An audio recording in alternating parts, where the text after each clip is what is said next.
Let's have a look at this identity then. We need to prove the left-hand side equals the right-hand side. Probably best in this instance to just get everything to cosines and sines on the left and cosines and sines on the right. So let's have a look at the right-hand side first and try and simplify that because it looks marginally easier to deal with. So we've got 1 over cot is cosine over sine, and tan is sine theta over cosine theta. So if we just cross multiply this down below, we've got cos theta plus sine squared. So it's 1 over, and then we're going to have cos squared plus sine squared, which is 1, over sine theta cos theta. And then that fraction, because it's underneath, it just swings up to the top, doesn't it? And we get sine theta plus cosine theta. So that's the right-hand side. Now we'll look at the left-hand side, see if we can get to the same value. So here cos theta minus sec is 1 over cosine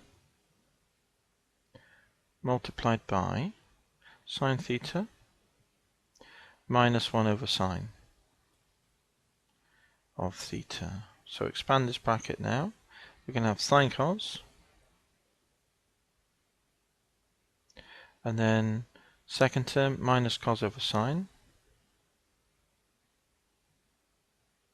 then third term minus sine over cos, and then the last term minus times minus is a plus, and we've got 1 over sine theta cos theta.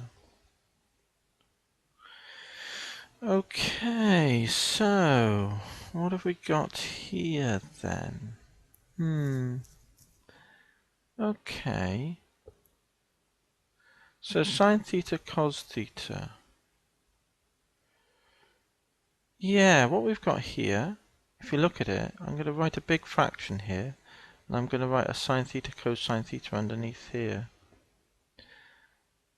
because that's what this fraction is. And then I'm going to write this first term with this underneath, so I need to multiply by sine theta cosine theta. So that's going to give me sine squared theta cosine squared theta. This term here, if I multiply by cos, I'm going to get minus cos squared. And here, if I multiply by sine, I get minus sine squared. Okay. So that will be minus 1, won't it? Minus cos squared minus sine squared will be minus 1. And then we've got a plus 1 here.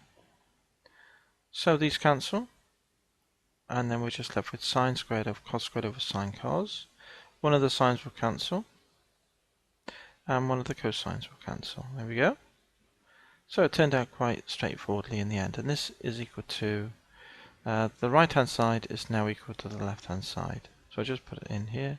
So LHS equals RHS. Because we went halfway in from the right, and we came in at similar distance, so to speak, from the left to get to a midpoint where they're both equal, so that we can conclude that the left is equal to the right.